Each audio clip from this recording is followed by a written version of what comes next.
list for all the different programs. And anybody who signed up, your name is going to be in alphabetical order by last name. And what you can do, if you don't want to change anything on the list, you're good to go. If you want to add something, just put a mark underneath the column that corresponds to what you want to do. And there's a highlighter on there. If you would, highlight the change. That way I won't miss it. And if you haven't signed up at all, if you want to write your name in at the bottom, that would be just great, okay? All right, so what I'm going to try to do is I want to explain the entire program to you and help you understand how each area contributes to the overall success of this program. So if you look up at the illustration I've got up here where it says contacts, I don't guess I pointed that, you guys can see that, but you might be able to see it up here. So this contacts right here, this is the key to the program, is establishing contacts. Obviously, nothing is going to happen if we don't have these contacts to work on. Now, majority of our contacts will come from our members, which is called a target list.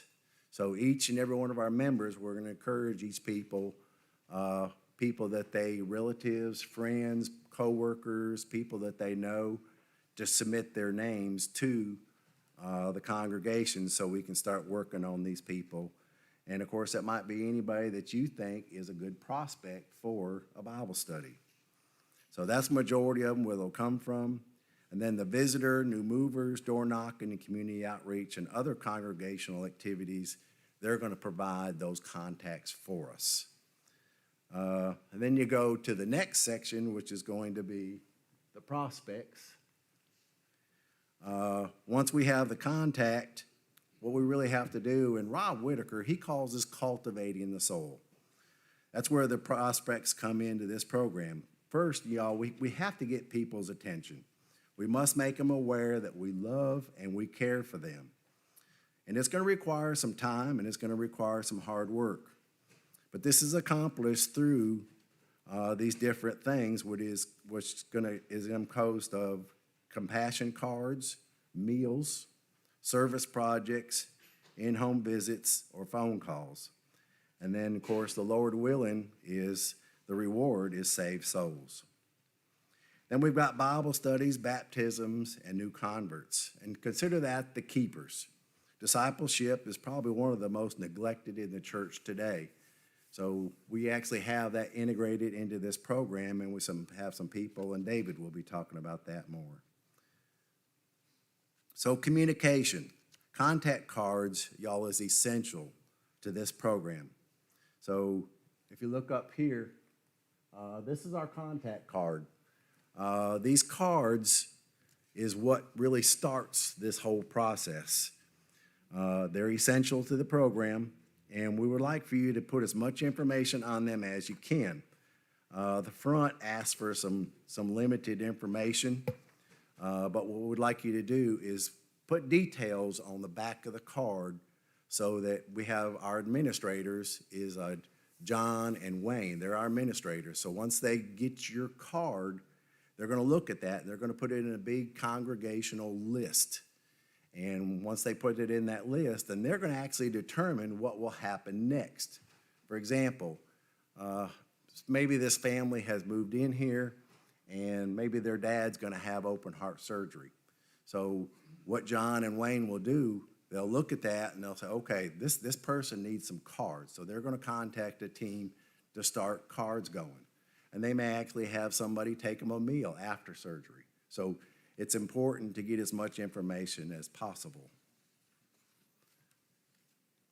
So to kind of explain this, so what will happen is, you see the first thing is the contact card. You fill that out, and we're going to have some blue boxes at the doors. Right now, there will be just one in the lobby at the security booth. So if you'll put your contact card in there, and then again, they will add that to that congregational list. And that's when the prospects come in. They start cultivating that soul. And once we get and that's how this really works. Those of you that got to go to Rome or been to any of the other seminars, you really see how this captures people's attention. Probably back in the 50s and 60s, you might could knock on a door and ask somebody to do a Bible study. It's really not working so much nowadays. Nowadays, what works is people knowing that you care and that you love them, and then you've got people's attention, then you can do that. Oh, I'm sorry. So once you do those different, that cultivating the soul, for example, those 2 examples I gave you, you'll want to get information back to your team leaders so they can get that back to John and Wayne so they know the next thing. And of course, all that together, that's going to equal Bible studies, baptism, and disciples. And just real quick to wrap up, we have a total of 117 members participating in this program. If you have not signed up, again, it's too late. If you would, check this list, and you can sign up for anything else that you would like to. Also want to remind everyone that this program is from now until September. Rob Whitaker will be coming here on September 18th through the 22nd. And when Rob gets here, we'll be actually introducing a couple more things. So looking forward to having him, and Rob has a way of getting people excited. We're very fortunate because we have Gary, his dad, here. Worship's here with us at East Main. So after each elder comes up, they're going to ask you for questions for those things that they presented. Again, please feel free to ask questions because that's just going to help other people understand more. Okay, Russell.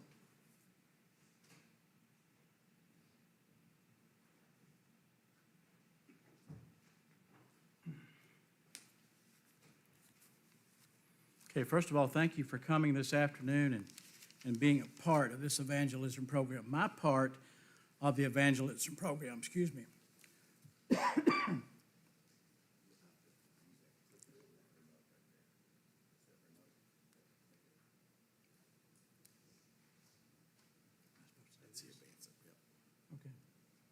And each time it'll drop down. Okay. We're in charge of the Visitors Greeters Program. Myself, W.D. Woodward, and Roger Parsons are in charge of that. And I can't read that. I'll just have to go for my notes, okay? So again, we're glad that you're here today with us and become a part of the Lobby Greeters Program. There's some 40-odd members that have signed up for that, and we appreciate that very much. And most of you should have got something called an information sheet from WD via email or text. So if you didn't get that, then please let WD know, and he'll send you another one via electronically. So again, thank you for being here. What we would ask you as a greeter is to be here 30 minutes before each service begins. That's very important so we won't miss anyone before service. And then after class, go back to the table and stay, if you can, until 5 minutes before service starts to make sure that we get all those visitors that come through. If you cannot be there for your assignment, call either WD or myself, and we'll get a replacement for you.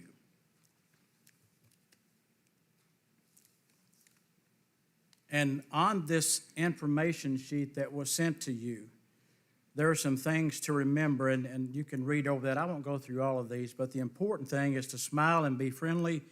Try to make that visitor feel welcome here at East Main. Tell them your name, ask them how they are today.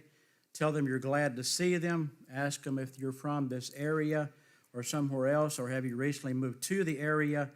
Do you have friends or relatives here at East Main? Try to keep the conversation casual if you can. If they have children, offer to help them find their classroom on Sunday morning or Wednesday night.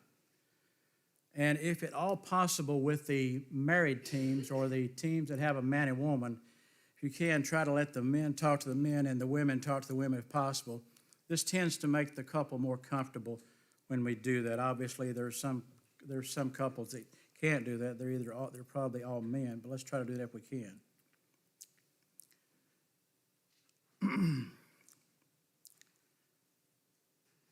If they're willing to, shake hands with them as they're there at your table. No interrogations, keep it casual. Do not carry on too long of a conversation.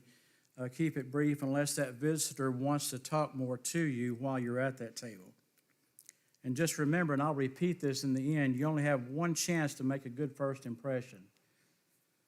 And I'll go over that just in a moment here before the end. Now, one of the most important parts of this particular program we're talking about, what I'm going to talk to you about now, is the contact cards. Now, there's a blue visitor card in the lobby, and the people that fill that out will be the people that are only passing through, maybe someone visiting somewhere, East Main. They'll fill that card out, and they'll put that in the basket in the lobby. These are not visitors who want to place membership, who desire to have a Bible study or a prayer with someone here at East Main. These are just people who are passing through, who are important to us, but just tell them to put that blue card, fill it out, and put it in the basket in the lobby. Now, the next two cards I'm going to talk to you about are very important. This card, as Brad said before, is the contact card. This is the contact card that this whole program evolves around, okay? When a visitor comes in, ask that visitor, that family, if you're looking for a church home. If they're looking for a church home, if they desire to place membership, or if they just want to have prayer with someone or sit down and talk to someone at a problem. If they have a physical need or a spiritual need, ask them to fill out this card, and the important thing is to fill it out while they're at the table. This card needs to be filled out at the table while they're there, if at all possible. Now, sometimes they may come in late, or they may not have time to fill it out. Some people may come in a minute till starting time, but please, if at all possible, get them to fill out this card while they're at the table. Make sure you get their name, the address, and a phone number, and if they have time to fill out anything else on the front here, get all the information you can. If there's anything that's not on the front of this card, ask them to write it on the back of the card. Back of this card. We need all the information that we can get from them if possible, okay? That's the most important card at the visitor table, the most important card. There's also another card called a Let's Get Acquainted card. And we need the same people to fill this out that filled out the white contact card. If you're here, if you're looking for a church home, if you're looking to place membership, if you need something either physical or spiritual from East Main, ask them to fill out this card. This card goes into a little bit more depth than the other card. This card actually asks for family member's name. It asks for children's name and ages. So, like I said, if they're here, if they're looking for a church home, if they have a spiritual or a physical need, ask them to fill out these two cards while they're at the table, okay? It's very important that we do that. Let's see if I've forgotten anything. Okay. Also, a couple of other things. If you are a member here and you see a visitor come through the lobby, please ask that visitor to check in at the visitor table if you can at all. If you see someone come in, you know they're not here, they hadn't been here before, they look like a visitor, ask them to fill out that card, ask them to go to the table and check in if at all possible. One thing about the visitor table I want to emphasize is very important is that we or whoever's there, whoever the 40-some of us that there, this may be the first people they talk to when they come in the building, besides Officer Spence, obviously, right? Officer Spence is probably going to be the first person they talk to, or Officer Otero. That's why it's so important when they come in that we need to make a good first impression when they come to that visitor's table. We need to make sure that we make that good first impression.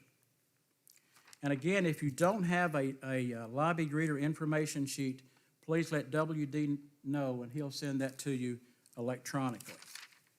Brad, can you think of anything I may have missed especially about the two cards? These are the two most important cards that they need to fill out. Anything else anybody have any questions?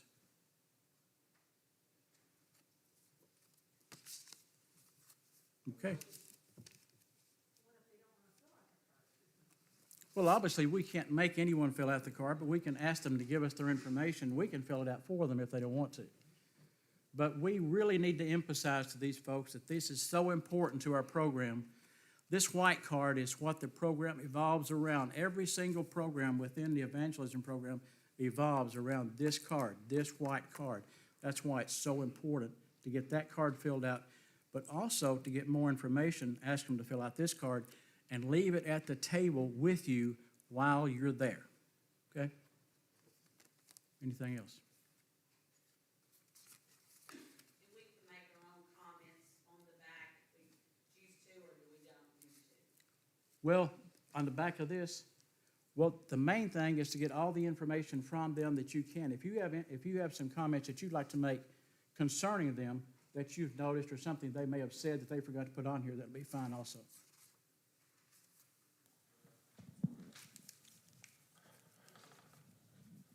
Yes. So, you mentioned making the conversation light, meaning not too much, but it seems like at the same time we're kind of getting a little deep.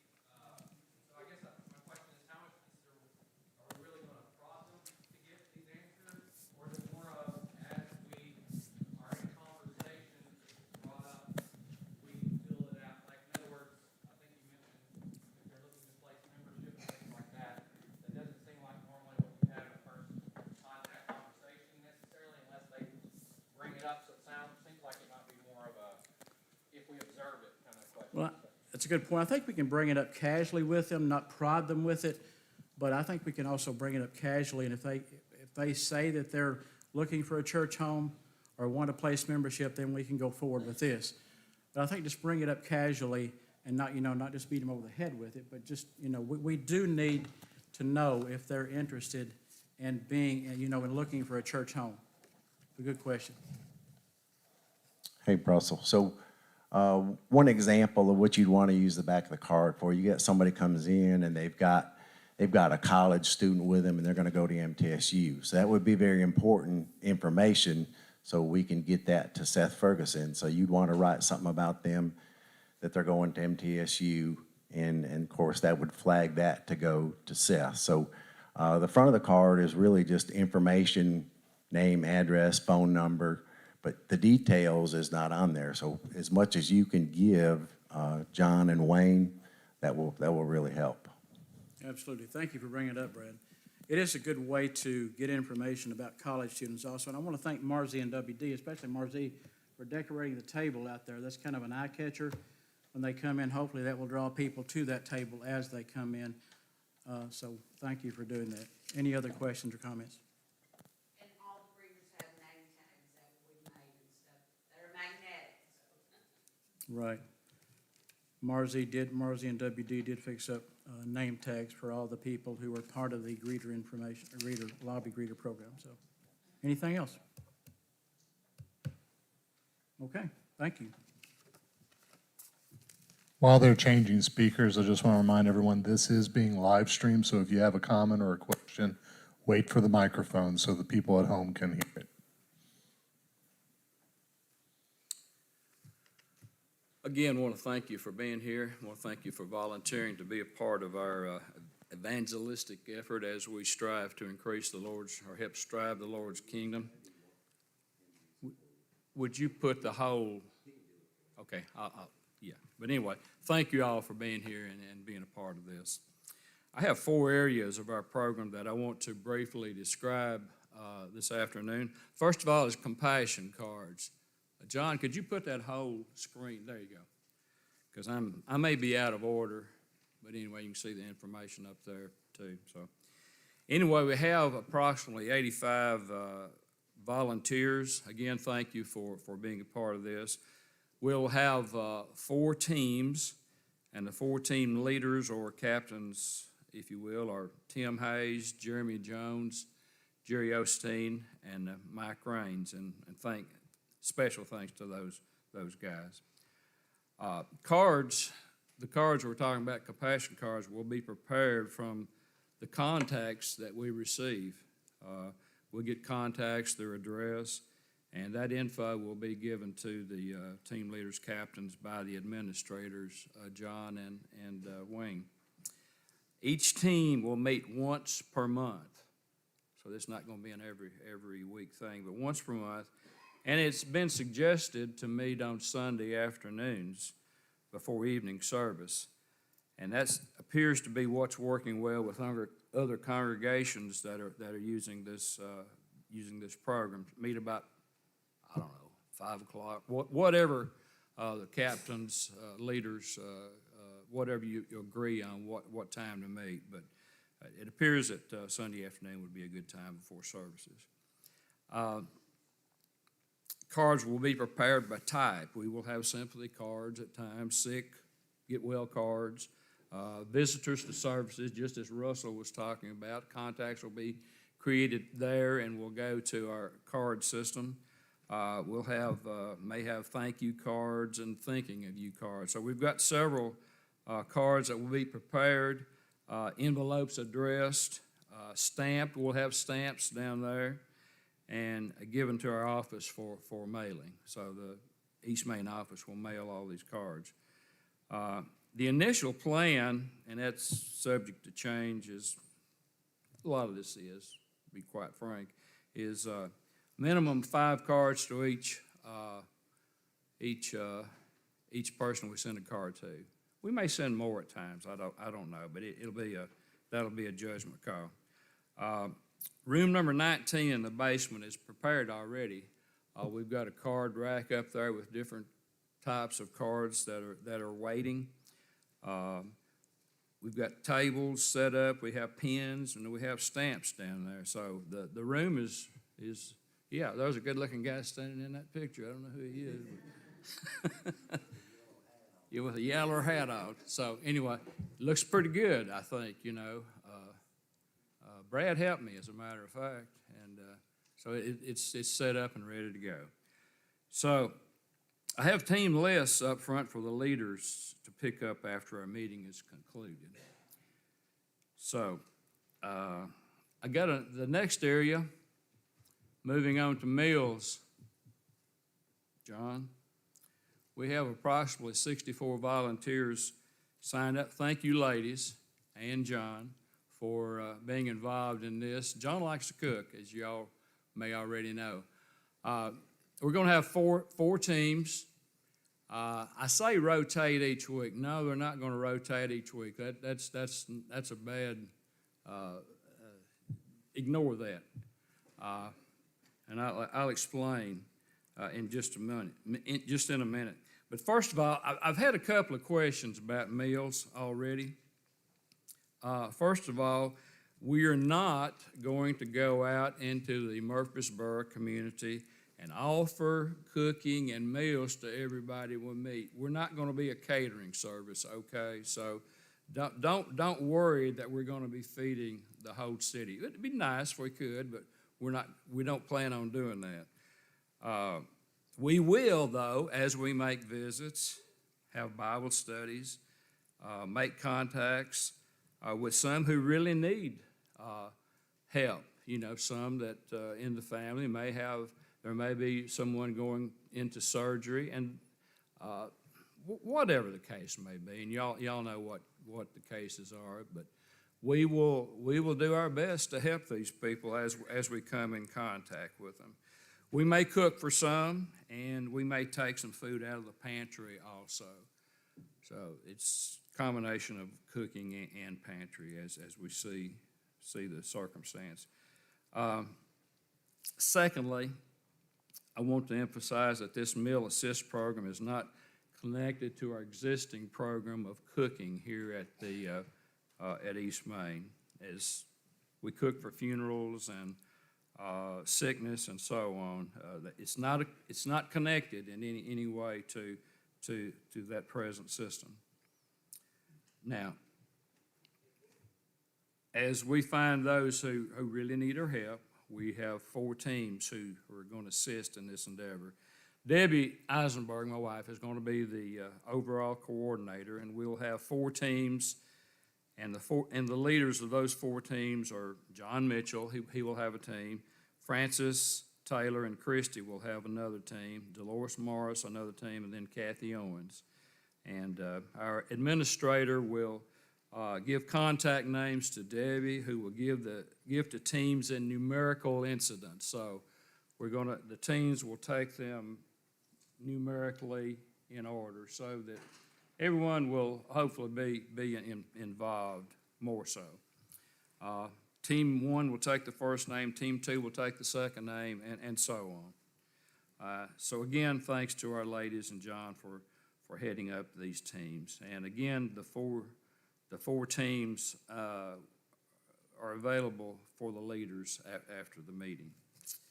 Next, the next area is in-home visits. If you could put that up on the screen, John, thank you. Again, 31 members have volunteered to make in-home visits. Thank you. In-home visits will be requested to be made as a result of positive reactions to door knocking efforts, to our visitors to services, and referrals from members and others. So we're going to have 4 teams in this effort, and the 4 coordinators will be Tim Hayes, Jay Pugh, John Mitchell, and myself. And again, thanks to those guys who have volunteered to do this. Again, contacts for in-home visits will come from the administrators. They'll give those names to the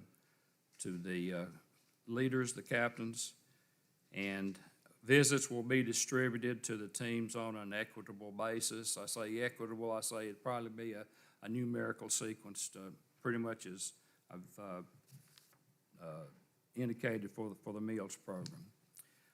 Again, team lists for the coordinators are available up front after the conclusion. And the last thing that I have to speak about this afternoon, discuss, is community outreach. We have 29 volunteers who have agreed to participate in community outreach. Community outreach includes our backpack drive in July, which will be July the 30th. We may have a possible food drive. We've talked about that for later in the year, maybe just prior to Thanksgiving or around that time frame. So we haven't got anything in concrete on that as yet. And we're thinking about possibly expanding our trunk or treat program that we have in October to include more of our community, and as a result, not trying to just create it to give out more candy, but we're again trying to make more contacts to include in our visits and hopefully conversions. So trick or treat may be an area. I keep saying trick or treat. Trunk or treat. Trunk or treat will be something we're possibly going to extend, and we're going to expand, and hopefully we can make some contacts off of that in that area. Our community outreach committee includes Jen Boris, Leslie Cherry, Kimberly Morris, Chris Taylor, Billy Hutchins Jr., Ken Reese, Tim Hayes, Jeremy Jones, and George Moss is involved in that also. And I want to give a special shout out to Jen, Leslie, and Kimberly. I think for 3 years now, they've really done a great job, fantastic job with the backpack drive. And without them, we wouldn't have a backpack drive. So thanks to those ladies. They've worked hard. So anyway, appreciate their efforts. So we will strive hard to make contacts for future Bible study with the backpack drive and these other things that we've talked about doing. So that's pretty much that. Now, have we evoked any questions from, I knew. I was in trouble. Going over here first. Yeah, okay.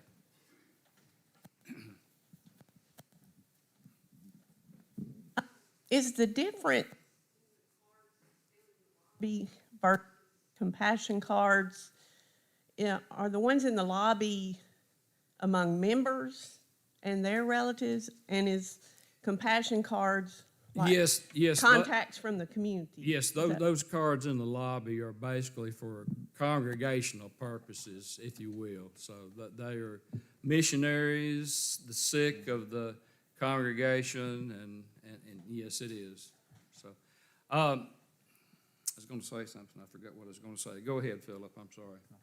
Well, I have two questions. The first question, I was just wondering on the community outreach program, is that also going to involve a coat drive like we've had in previous years? I think we've pretty much decided we're not going to do a coat drive.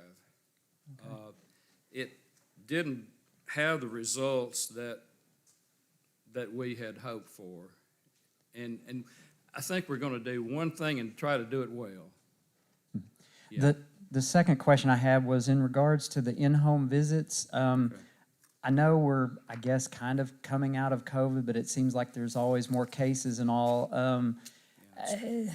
It's hard for me to exactly understand exactly how that's going to work. Obviously, I guess we would take our masks with us, and obviously, if the person wants to have an in-home visit and they're wearing a mask, we would put it on. But some cases they may not, and I don't know. Well, and I agree, I understand what you're saying. I think what would be best if we have a contact card, name and address, phone number, we call them and say, can we visit you, or may we visit you? I don't think we'd want to drop in on anybody unforeseen, unannounced. We would say, we're from the East Main Church of Christ, can we visit you? May we visit you? Is that?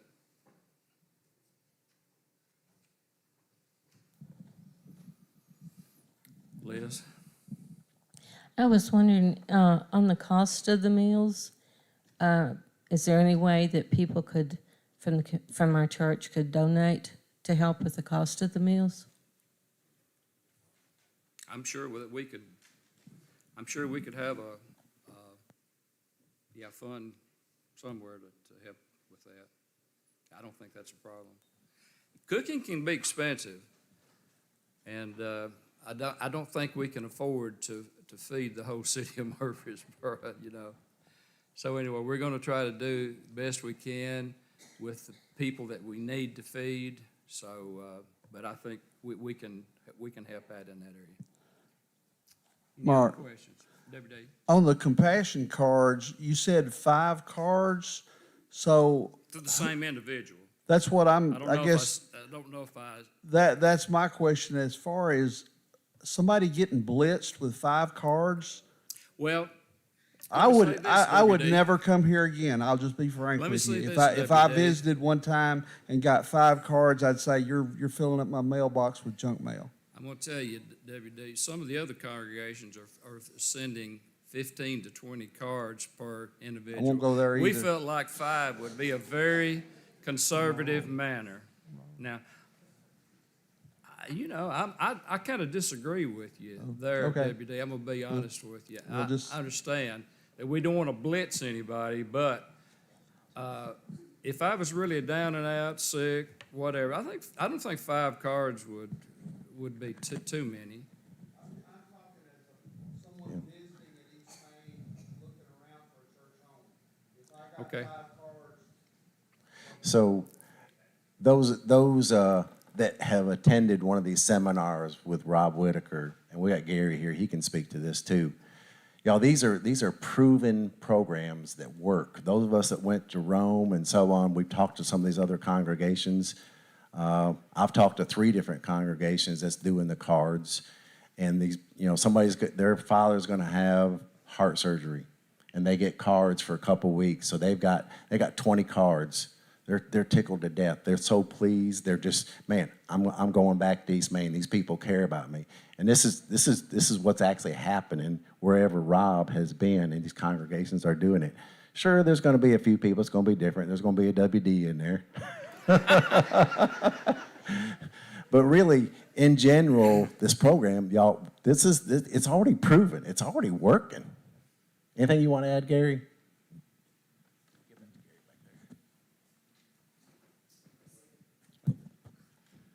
We spread those cards out. We might send out 20 cards over a period of 4 weeks.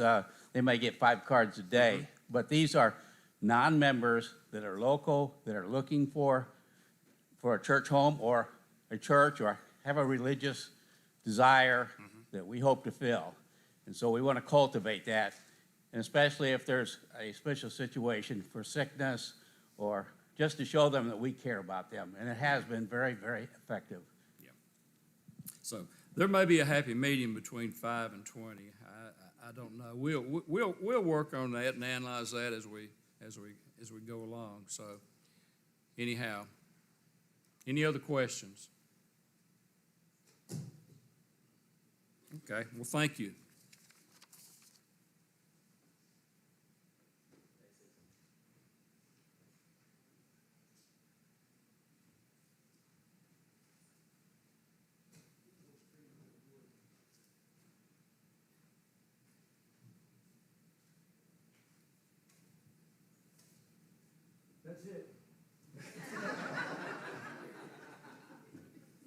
I can't add anything to it.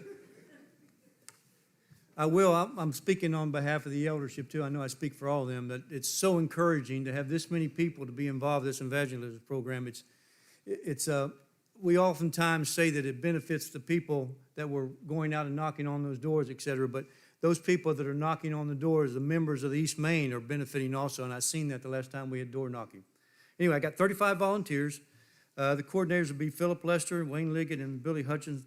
He doesn't know this yet. I had a question mark beside that, but I don't see that up there on the screen, so he was kind of out of it when I talked to him.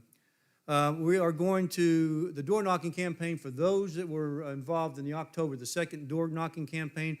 It will be basically the same thing. We'll meet 30 minutes prior, and we'll have a little devotional. We'll have some instructions. I'll give you a sheet that has some tips on door knocking, because there are certain things that we need to make sure that we do. For example, we need to make sure that there's a woman and a man. We need to make sure that we don't crowd the door. We need to stand back just a little bit, okay? Obviously, Rob, speaking about cultivating those souls, that's what the intent is, to get those contacts, to cultivate those souls. So that's what we'll do. We're going to try to attempt 3 this year. October, I think it's October the 1st is that National Door Knocking Day, which we will definitely do. And then we may try to do one maybe at the end of April and sometime in June. And if you were there again on October the 2nd, we obviously had teams set up. I think we had a little bit over 40 people. We knocked over 600 and some odd doors.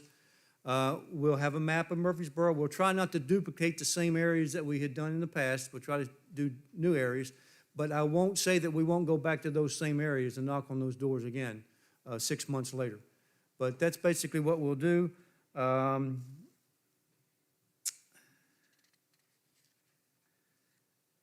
Important thing, 2 important things actually. This gets us into the door, or actually gets us an opportunity to set up a relationship with whoever we knock on the door. A role play would be something, I knock on the door, have you received one of these? In the past, in October the 2nd, the majority of the doors we knocked on, those doors were getting this publication, the HTH publication. So hopefully when we say, are you familiar with this publication? Most of them will say, yeah, I'm familiar with it. But this is a special edition. We're going to hand carry it to you. And that starts the communications. And then you try to get the contact information. And obviously, you've seen this more times than once. You're going to see it probably a couple more times.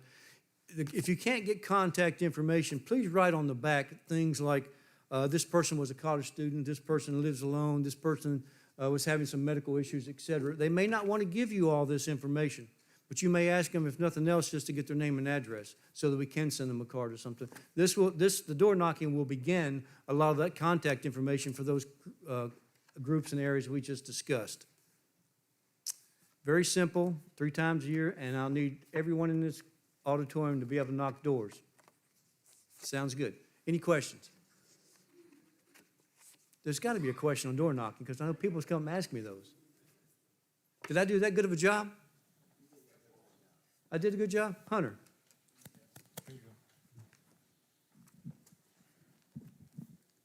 Thank you. What happened to people who do not interested of and we hand them out? Well, that occurred. If we knocked on 600 and some doors, I can't remember how many actually contacts we got, but those that we did not get a contact, 1 or 2 of the doors we knocked on, we say we're et cetera, we're from East Main Church of Christ, and we'd like to give you this publication, and they'd say we're not interested, and they'd close the door. Now, there'd be some that would sit there and they would talk to you for a few moments. They'd still say they were not interested, but we would still tell them we were from East Main. We would give them this publication and ask them if they would like to continue to get this publication. And if they said they would, then we would get their address. If they said they wouldn't, we would walk on. We would just dust our shoes off. No more? Okay, we're going to move on. Second area that I'm over responsible for is the new movers baskets. If I don't get some questions on this one, I'll be pleasantly surprised. I've got 27 volunteers. The coordinators are Wayne, Mike, and Tony. Way this started out is we get a list of new movers, and those are people that have moved in the Rutherford County area. The last couple, 3 or 4 months, have been anywhere from as much as 60 down to about 40. What we try to do when I get that list, if I've got 40 houses that we need to visit because they're new movers, and I've got 20-some volunteers, I try to team those up. Most of them are husband and wife. If not, there are two, a man and a woman typically go. I'll go down that list, and I'll try to divide it up pretty equally where only each member or each team will only get a couple, maybe 2 or 3. If it gets down to the very end and they've only got one, then I'll start back over again and narrow it down some. But the baskets are made over at the 214 house. There's typically baskets already made. So if you go over there and you see your list, Cecil, Marston, Dolores, we've got 3 houses to go to. We're either going to make our 3 baskets, which takes about 3 minutes per basket to do, and all the materials and supplies are over at the 214 house. I'm going to look on my list. I'm going to take a snapshot of my addresses I've got to go visit. I'm going to make my baskets. I'm going to go to my car, and I'm going to go deliver them. If I can't make the delivery and there's no one at home, I'm going to come back a second time. If I go back the second time they're not home, I may try a third time, but if I don't, I'll take the basket back and I'll mark that line out. Okay? Keep in mind, if the baskets are already made, it's okay for you to take them. Pick them up and go. If they're not made, you'll have to make them yourself. And I need to get those baskets delivered within the month. We're already running a month behind. So if you can go over to 214 house, through the kitchen, through that back area, go through that door, and all the supplies are sitting there, all the baskets are there, and again, 3 minutes to make a basket. This is a good way to get a contact. It's the experience that I've had. I know some of you have already delivered them, probably quite a bit. They've enjoyed it. I think I've got a couple contacts. A lot of them, actually I got one college student and maybe 1 or 2 other ones that may be living by themselves, et cetera, like that. They may not want to give me the contact information, but you can at least write on the back of it, know something about them. And if you possibly can, get their name and their address so we can send them a card. Within that, there is a list over there in the 214 house that has everything that goes in that. There's 10 items that go in the basket. And then there'll be some publications you'll put in that basket. Business card, a house, a few other things. Plan of salvation, let them know that it's from East Main. Now, questions. 10 items on the list. I can't tell you specifically what they are. A pair of gloves, handy wipe, dryer, bleach, cleaning supplies, stuff such as that. No food. Hey, Cecil, Yes. I just wanted to clarify for those, because I've been asked like 15 times by different individuals, and I know you already stated it, but I just want to make sure everyone knows. All these supplies are in the 214 house, but they're back in the very, very back room. Mm-hmm. You will not see it if you walk through the kitchen and go in that second building. It's in the old shed. garage. It's like the shed garage, yes. So there's another door you have to go through, and sometimes it's locked, and that's where you'll find all the magic it's just- items. So Glad you brought that up. It's just a little hand lock, safety lock. Just unlock it with your hand and walk in. Flip the light on. Pardon? No, it's not the one on the right. If you go down the steps, it's going to be dark. You may fall. Go straight. When you turn that corner, go directly in. As a matter of fact, I'll put a sign over the big black magic marker. Supplies. But it's really simple. Somebody had a question. I was wondering, where are you getting the names for the 2 to take the baskets to? Minty gets it. Where are you, Minty? From house to house, heart to heart. Sends it to Okay. us, And are you putting, so they're already getting that publication when we take those to them, or? No. No, they're Doesn't mean not? they're always getting them, no. Okay. The ones that I've come to had, you may have presented your basket and they may not have known a thing about the house to house. That's why we're putting one in the basket. Oh, The okay. door knocking is a different situation where they are getting these. Okay, okay. Oh, yes, Mike? Yes. We were instructed to wait on the mic, Mike. My only question is there a way to make it possible to get into the 214 house on Sunday before service, after service, on Wednesday or anything? When does the 214 house unlocked to be able to get in there and check the names and things like that? It's a good question. Yeah, we can probably get the security guards to unlock it for you. But like if you come in after 5 o'clock or 6 o'clock at night and you want to go pick them up and you don't have a key, you're not going to be able to get in there. But if you'll call me, I'll try to be in the area to make sure that you get it unlocked somehow, form, or fashion. Does that answer your question, Mike? Could we like do it, like you're talking about, maybe think about before services on Sunday or? Sure. I'd be happy to. You tell me to come up here, I'll unlock the door, and we'll go make some. And we'll carry them to you. See, so we delivered one this afternoon, and she was very receptive to getting the house-to-house and heart-to-heart publication. But I didn't take any other mailing address since I was at her residence. Well, then you need to go back and get her address. So I need to go back and get her address? No, I'm just joking. But in the future, if you could write, especially when they say, yeah, I'd like to have the publication, please ask them for their address so we can definitely push that on. Oh, wait a minute, just one at a time. Jeremy, was that it? Well, Go on. yeah. The address was where I went, so, yeah. Then you have the address. Did you mark that down? I just did it today, so I guess but who would I report that to as well? If you'll give it to one of the coordinators or myself, we'll make sure it gets handled. Thank you, Jeremy. So just to make sure everybody understands, so anybody that moves into this area around our church building, house to house, they know who's moving into the area. So that's where they get that list from. So, and it could be just a college student maybe moving from one apartment to another. It's where somebody's turning in a new address, basically is what it is. So, of course, you want to try to talk them into, coming to East Main, tell them what we have and so on. And we've had success with several of our baskets. People really enjoyed getting it. That's good. Got a question right over here. Kathy, just got a question.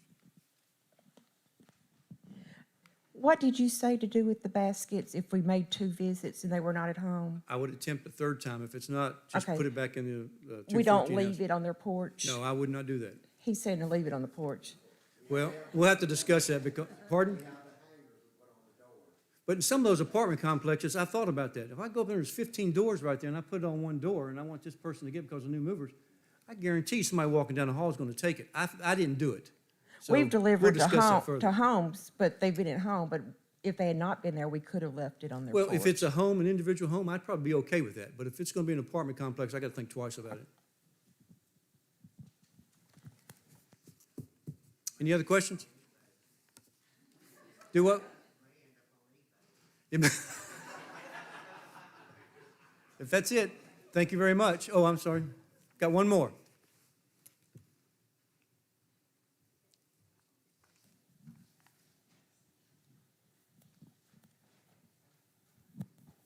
The question was about the contact card. If they requested the publication, the house-to-house, heart-to-heart publication, the contact card should be filled out and turned in so that they will receive that, so that somebody, the administrators will see that and go, oh, this needs to go to Minty, to the office, to where I can send it to house-to-house, heart-to-heart to ensure that they get that publication.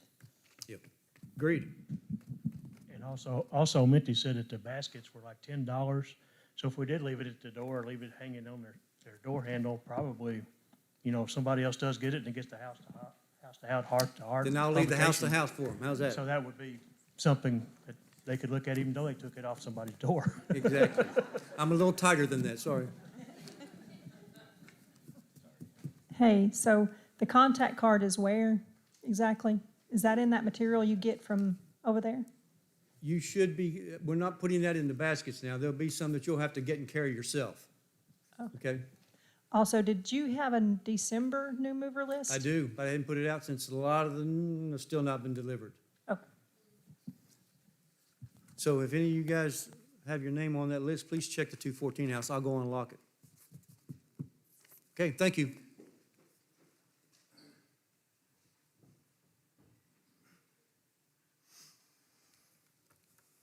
Okay, going to talk about service projects. We got a total of 29 volunteers. The coordinators will be Tim Hayes and Jeremy Jones.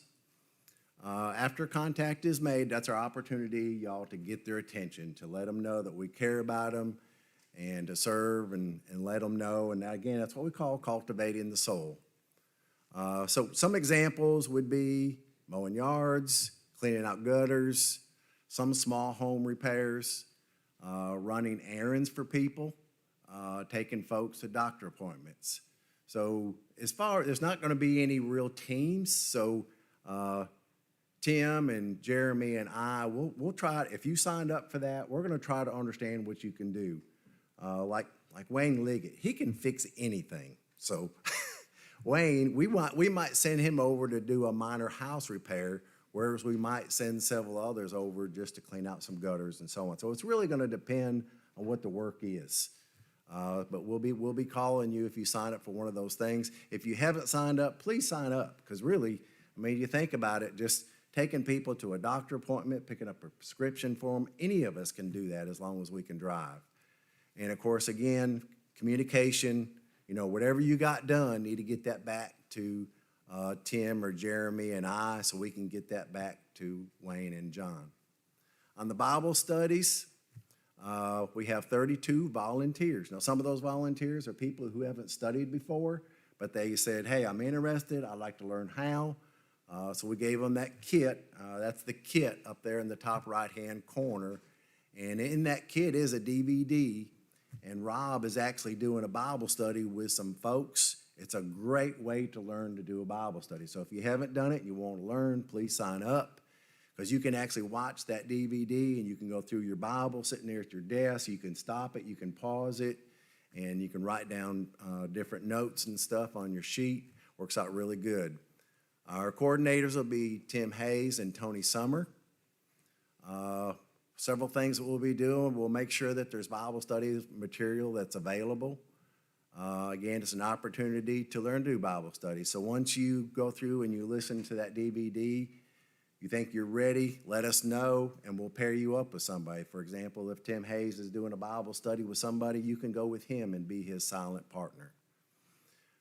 Each volunteer receives that evangelism kit to get started. Also part of the house-to-house, heart-to-heart, they've done their own Christian evidences. Before, if you got somebody who wasn't a believer, you're not going to start off with the Bible studies, because you're going to have to convince them there's a God first. So they have their own Christian evidences, and it's 3 different booklets. Works really good, so you don't have to go to Apologetics Press or Focus Press to get that information. It's all organized for you, and you just go right through the booklet. And of course, the things that's available to you is the open Bible study, Back to the Bible, and then there's a compressed version of it called Does It Matter?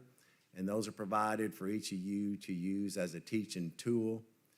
And again, as you do those Bible studies, you need to report back to us so we can get that information out also. The new convert class, we got 11 volunteers to help teach class. Each new convert will attend a quarterly class on fundamentals of Christianity. There'll be a little graduation when they're done. Each graduate will receive some type of Bible study material. We're still working on that.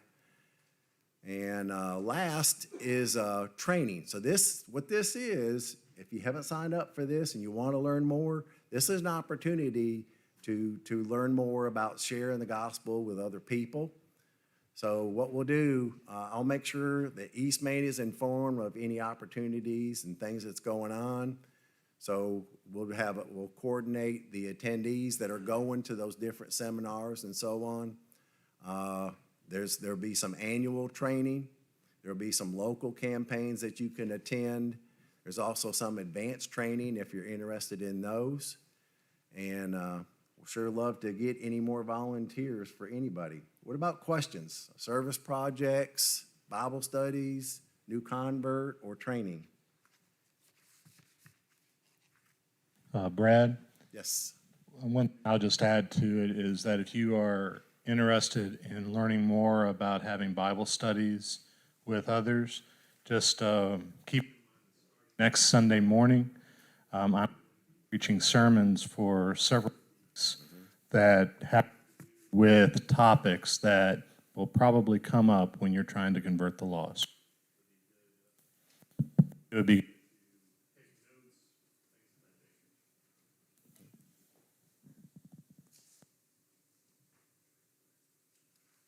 Okay. No questions, David? Okay, I got 2 minutes. So we're going to make this fast. I'll make it short and sweet. Got a little more time? Okay. John, I would just one at a time, if you don't mind. You got the clicker? Oh, here it is. Okay, baptism, the reason I divided up into male and female is because obviously at times when people are going behind to get ready for baptism, we need to make sure that the appropriate people are back there. In times past, it's whoever jumps up and goes out the door first. So we're going to actually have it a little bit better coordinated at this point. I've asked Dave and Christy Lusich to be coordinators, and they were glad to accept this challenge. They'll do a great job in making sure that this will be handled. They actually have a handout. If you signed up for the baptism part of this program, please see Dave or Christy afterwards. They have an information sheet. They actually have already divided the people up into teams, into quarterly teams to assist during baptisms. Something else that goes along with that is assure that baptism garments, towels, and friction socks are ready, which sounds simple, but somebody has to do that. It's always been done, but now that we have a team that we can coordinate that, we'll make sure it's taken care of. The men, I will ask them to make sure the baptistry is clean, warm, and full of water. Within 2 inches of the glass is what would be suggested. Sometimes it seems to evaporate away.